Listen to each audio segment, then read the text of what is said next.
صلي وسلم على رسوله الكريم أما بعد.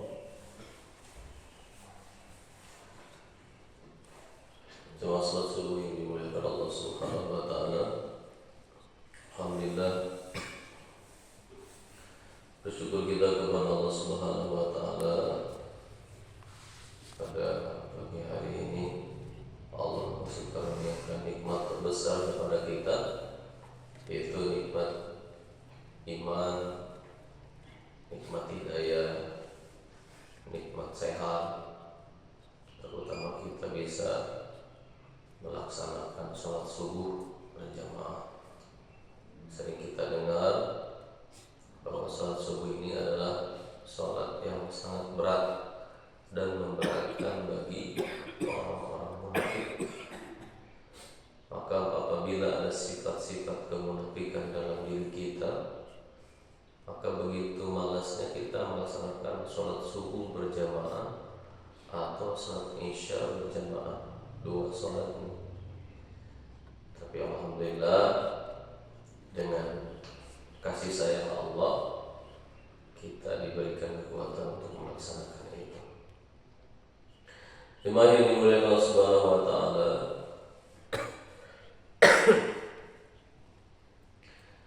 kita akan melanjutkan kajian tafsir di juz 30, tepatnya di surah Al-Baqarah, yaitu ayat ke-33 pada pagi hari ini. Allah Subhanahu wa taala berfirman, "Fa idza ja'atis shakhah."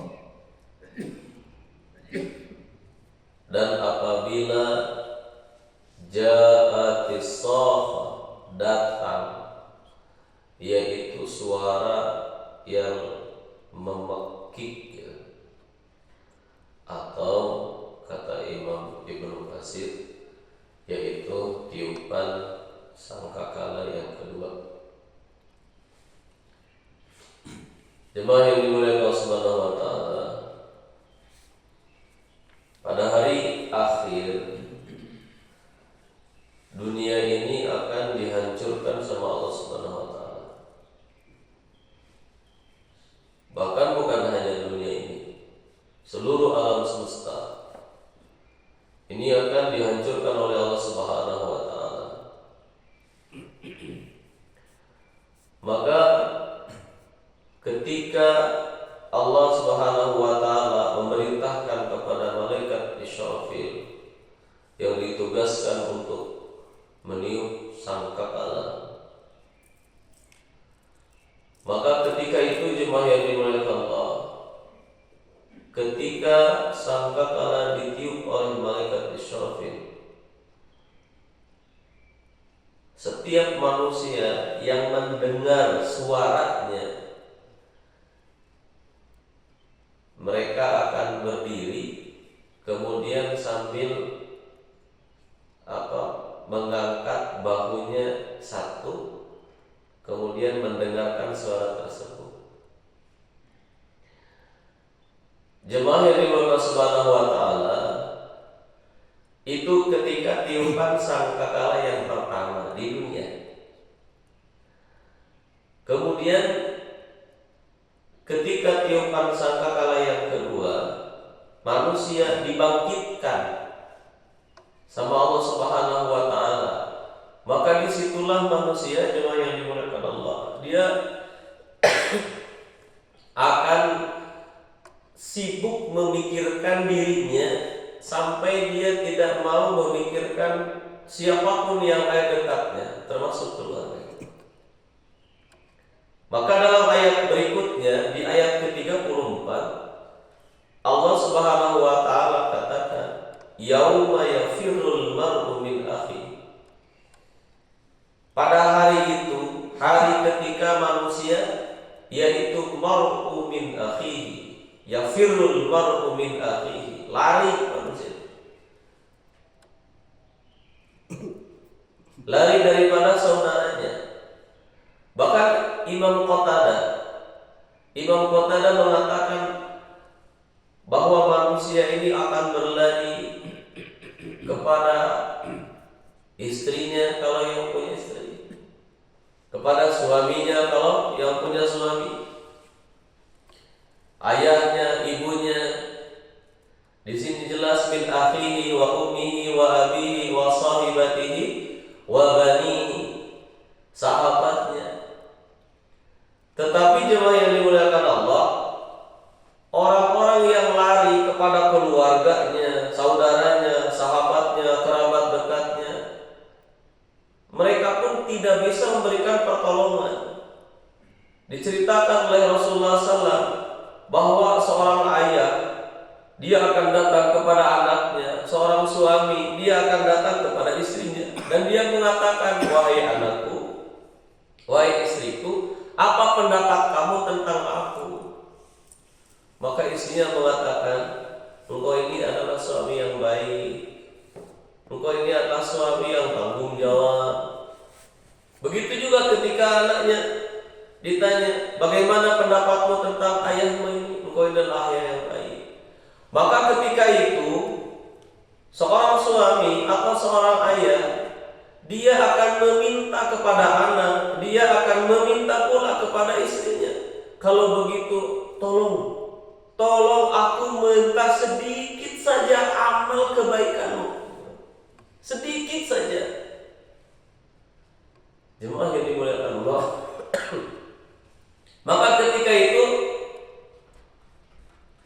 yang menjadi istrinya atau yang menjadi anaknya, dia akan mengatakan, kata Imam Al-Qatadah, dia akan mengatakan, aku ini tidak bisa memberikan sedikit amalku kepada engkau, sedikit pun aku tidak bisa, karena aku sedang memikirkan diriku. Maka satu hari, jemaah yang dimuliakan Allah, Rasulullah SAW bercerita kepada Sayyidatina Aisyah radhiyallahu taala anha, istri daripada Rasulullah SAW.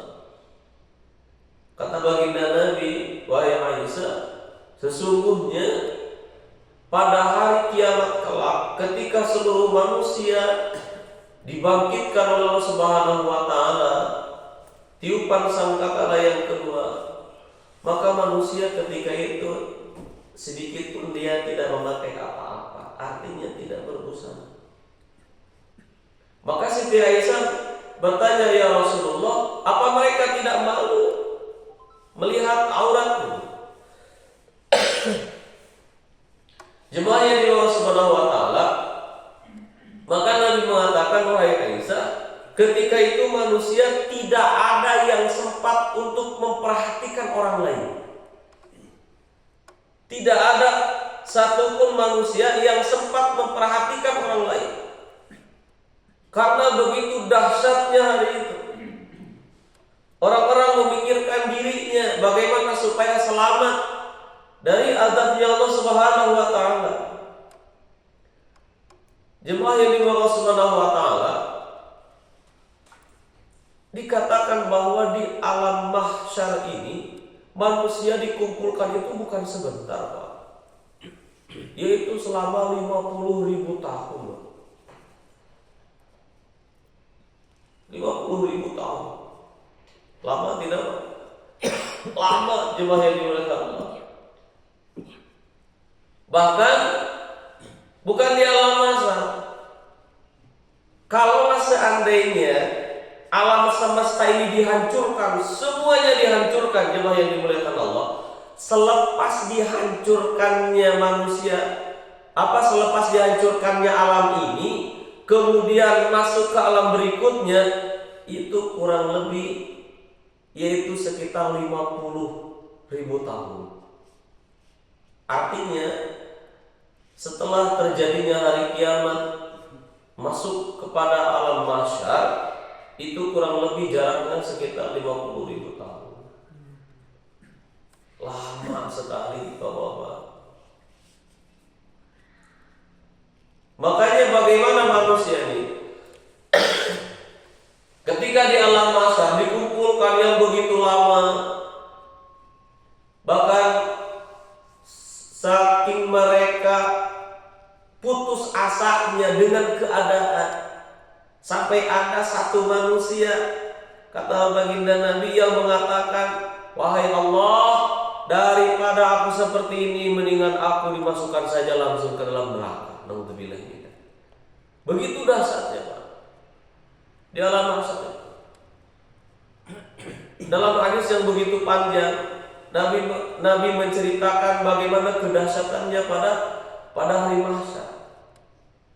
Allah akan mendekatkan matahari, yaitu sejauh 1 mil, begitu dekat. Kemudian di bawahnya alas ini terbuat dari tembaga, dan manusia tanpa alas kaki. Jemaah yang dimuliakan Allah Subhanahu wa taala, tapi Allah Subhanahu wa taala tidak menyamaratakan semua manusia akan merasakan hal itu, tidak. Tidak disamaratakan. Karena sering kita dengar ya, bahwa ada orang-orang yang di mahsyar ini akan mendapatkan naungan dari Allah. Bakal ditiungan, bakal diiuhan gitu Pak. Salah satunya adalah seorang laki-laki yang dia pulang pergi ke masjid, hatinya yaitu terpaut ke masjid, mu'allaqatun fil masajid. Salah satunya itu Pak. Jadi jangan dikira kita hari ini Bapak-bapak pergi ke masjid, sholat berjamaah, senang berlama-lama dalam masjid, itu tidak ada manfaatnya untuk kehidupan akhirat kita.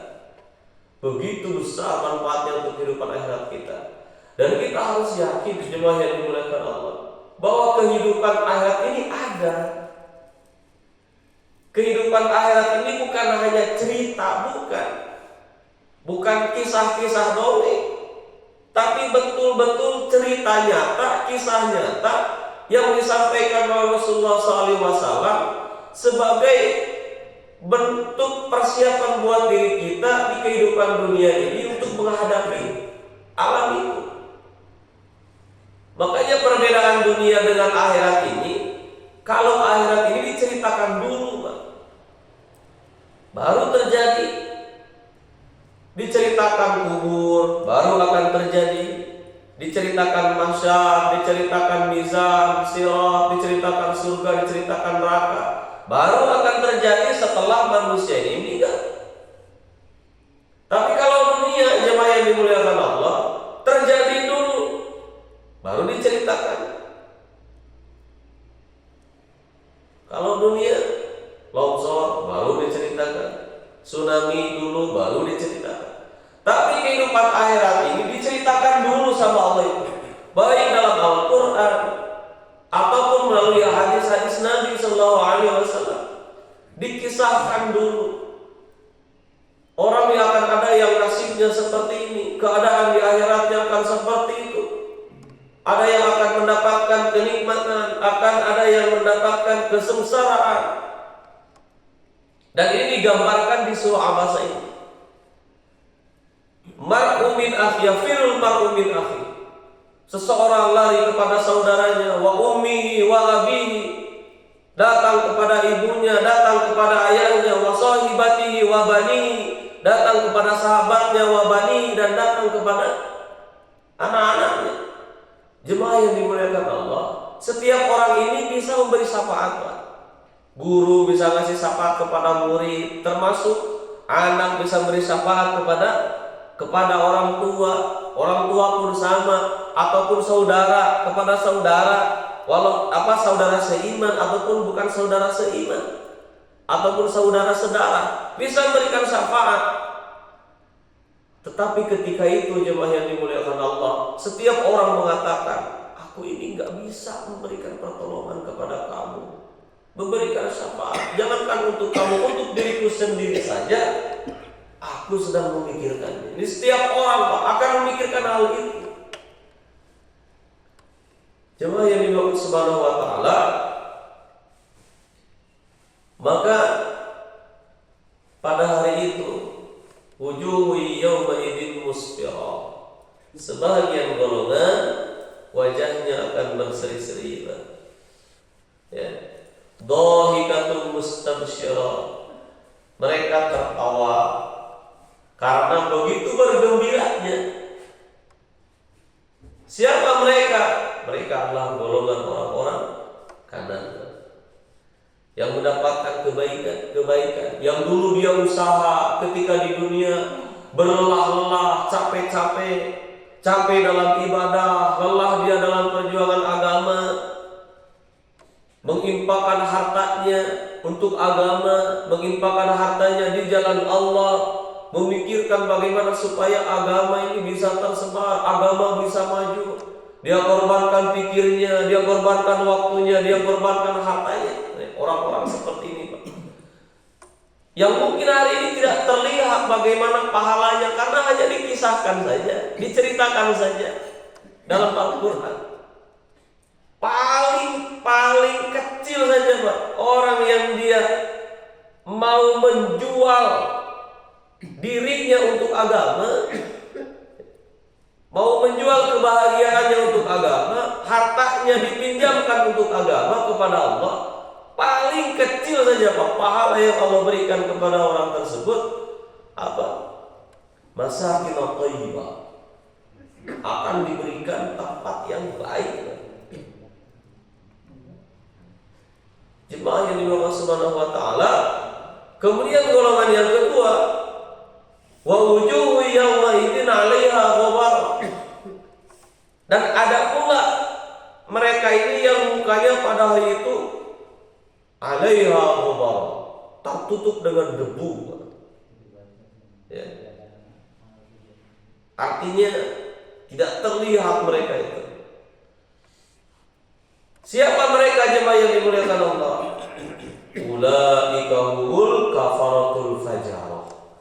Mereka adalah orang-orang kafir. Mereka orang fajir, orang-orang berdosa. Jemaah yang dimuliakan Subhanahu wa taala, mudah-mudahan surah Al-Baqarah dari ayat 33 sampai ayat 40 menjadi bahan tazkirah buat diri kita, supaya orang kaemutan gitu kan. Kaemutan kumaha? Kaemutan bahwa orang teh hirup teh sanes syukur di alam dunia, tapi bakal uih ke akhirat. Dan jalmi mah sadayana asalna di akhirat, Pak. Jalmi mah aslinya manusia ini di akhirat. Aslinya manusia ini kampungnya di akhirat, ya. Pulangnya ke kampungnya lagi, ke akhirat lagi. Maka seorang ulama mengatakan, kalau kita contohnya, Pak, sedang berlayar misalnya, atau sedang liburan, atau sedang bekerja di luar negeri, di Amerika contohnya kita bekerja, kemudian di Amerika mendengar ada orang yang pakai bahasa Indonesia. Ketika ditanya, kamu dari mana? Saya dari Kopo Permai. Seneng nggak kira-kira? Seneng, Pak, ada saudara dari Kopo Permai. Masya Allah, ngobrol pasti seperti itu. Kata ulama, kalau hari ini diri kita, ya, tidak senang ketika mendengar surga, Pak, jangan-jangan bukan orang surga, gitu. Karena ketika kita mendengar kampung kita saja, kita senang, Pak, senang sekali. Hari ini surga, neraka disampaikan bukan sama saya, sama Nabi, bahkan sama Allah sendiri pun disampaikan dalam Al-Quran. Nah, kita ini perasaan kita bagaimana, Pak, mendengar dua tempat itu? Senangnya, rindunya bagaimana? Ya seperti kita rindu kalau kita ini pergi ke satu tempat, kemudian rindu pulang ke halaman kampung kita. Oh, rindu terbayang-bayang. Bahkan terkadang kita menyampaikan kepada orang, oh di kampung saya ini. Saking senangnya. Nah, begitu juga manusia, gambaran manusia. Ketika dia senang mendengar surga, senang mendengar bagaimana keindahan-keindahan surga, seolah-olah bahwa itu adalah kampungnya, maka boleh jadi dia ahli kampung itu. Coba yang dimuliakan Allah, mudah-mudahan kita terhindarkan dari api neraka. Kemudian Allah mudahkan kita masukkan ke dalam surga. Allah mudahkan kita dalam hisaban-hisaban. Ya, tahoyona orang itu dihisab, karena ada golongan-golongan yang tidak akan dihisab sama Allah. Salah satunya adalah para nabi, ya, para syuhada, para ulama, para solihin, para solihin, para siddiqin. Kita ini nabi bukan, sahabat bukan. Para siddiqin ini salah satunya adalah para sahabat yang mempunyai gelar begitu lurus kebenarannya, salah satunya Abu Bakar Siddiq. Kita ini ada Pak, yaitu kesempatan kita termasuk golongan-golongan yang tidak akan bisa. Salah satunya yaitu sholihin. Kalau sholihin ini bisa Pak ya. Cuma untuk mendapatkan gelar sholihin ini tidak mudah. Semoga Bapak dan saya dimudahkan sama Allah SWT untuk sama-sama kita ini melaksanakan ketaatan kepada Allah, menjadi asbab kita mudahnya Allah SWT dimasukkan ke dalam surga Allah SWT. Itu saja yang disampaikan, semoga ada manfaatnya. Subhanallah bihamdihi, subhanallah wa bihamdihi, asyhadu an la ilaha illa anta, astaghfiruka wa atubu ilaik. Assalamualaikum